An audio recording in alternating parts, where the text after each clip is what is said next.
Hello guys, ఈరోజు వచ్చేసి మనం పుష్ప 3 గురించి అప్డేట్ వచ్చింది. పుష్ప 3 మూవీ నెక్స్ట్ మంత్లో జనవరికి మన సంక్రాంతికి రిలీజ్ అవుతున్న వ్యాఖ్యలు మన పుష్ప డైరెక్టర్ సుకుమార్ చెప్పుకొచ్చారు.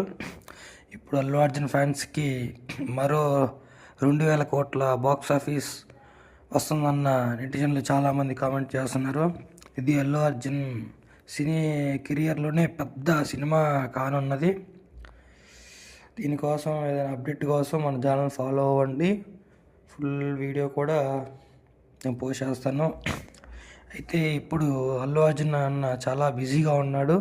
పుష్ప తర్వాత ఇంకా పుష్ప 4 కూడా ఉన్నదని చెప్తున్నారు. ఇది బాహుబలి రికార్డ్ని 1 డేలోనే 2 డేస్లోనే క్రాస్ చేస్తాన్న స్టేట్మెంట్ కూడా ఇచ్చాడు మన సుకుమార్ డైరెక్టర్ గారు. చూడాలి మరి ఈ సినిమా ఎన్ని రోజులు ఆడుతుందో. Okay guys.